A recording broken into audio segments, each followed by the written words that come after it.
Hello guys, today it's a kind of like a special video.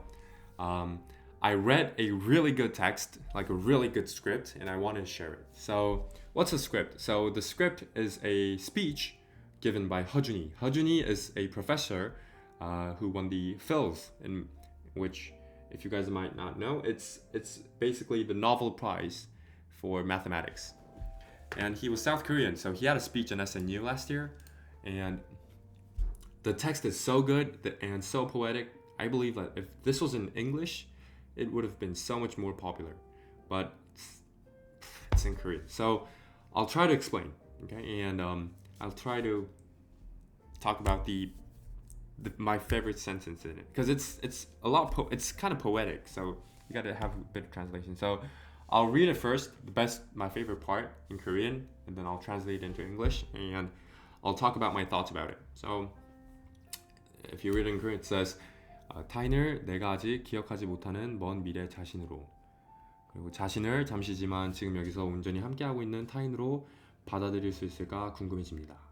That's what he said, which is badass. And if you put it in English, it says, I wonder if I can accept others as a distant future version of myself that I don't yet remember, and myself as someone who is fully present here and now, briefly. Okay? And I'll try to explain. So I'll read it out again, in case you guys might not have knew. It says, I wonder if I can accept others as a distant future version of myself that I don't yet remember, and myself as someone who is fully present here and now, briefly. Okay? So let me try to explain. So treating someone,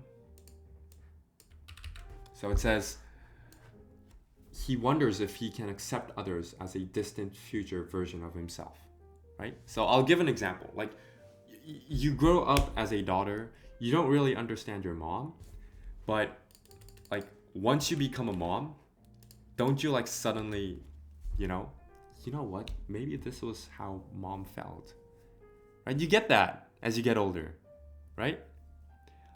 And that, so it's basically,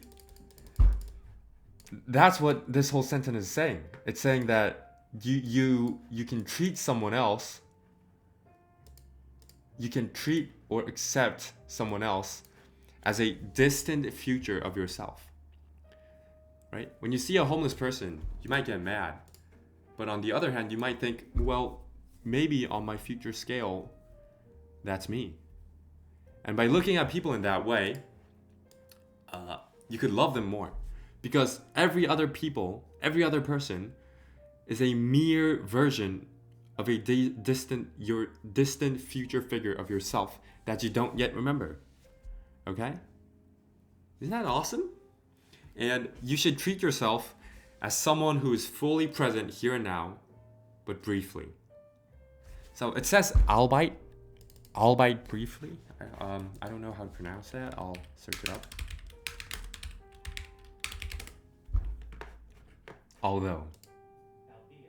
Albeit. Okay, so albeit briefly.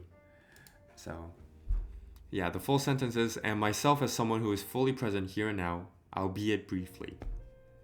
So you got to treat yourself as someone who is, so you essentially is someone, so you're experiencing you. So you're experiencing you in the moment. Okay? So me, if you put it on me, I'm Enzo. I'm experiencing Enzo for the albeit, that was a hard pronunciation, albeit briefly. Is that Latin? Why is it so hard? And I should look at people or accept people, other people, as if they are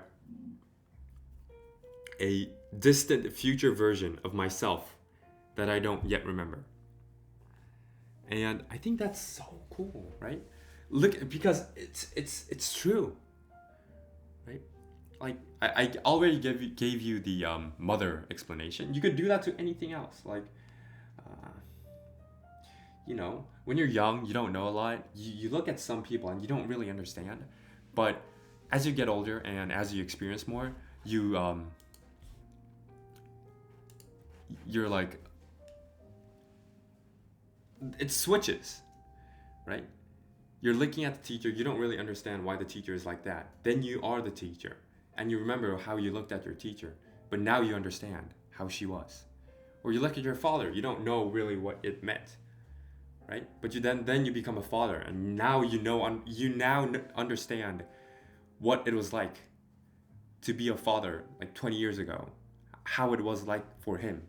So it's essentially you should see people as a distant future of yourself that you don't yet remember. I really rarely say should in my life because I believe that a person cannot really give advices, but this time I did. So yeah, and I think that's really amazing. And this word helped me love a lot of other people because everyone else is not a nam. Nam means others, but it has a nam in Korean means another person, like not me, but it has a, you know, kind of like a farther away connotation.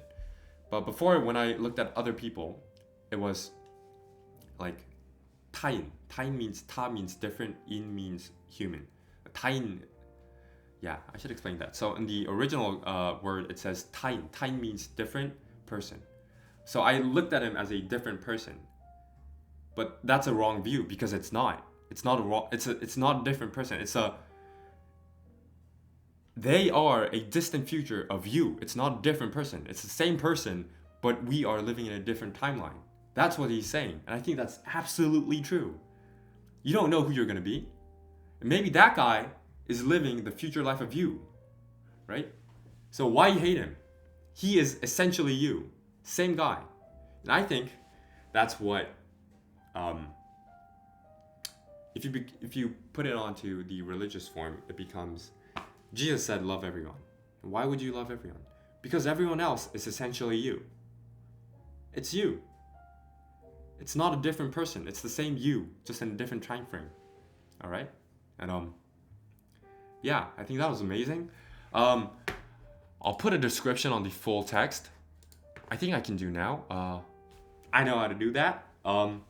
If you guys want to read that, I have a Korean one for you guys. I know a lot of guys are studying Korean right now in my channel. Yeah, that's amazing. At first I was like, well, that's not my original purpose for making videos, but why not? Like, people who love Korean content, why not? Why do I not want them? I absolutely want them because I'm Korean, right? And I make content in South Korea. You guys can watch around, and I'm gonna have a Korean text and a English one. So I'll have that both on the description. You guys could come along and watch it. It's pretty amazing. He's a great guy. Respect for him, and I just wanted to share that. And I'll see you guys tomorrow. See ya.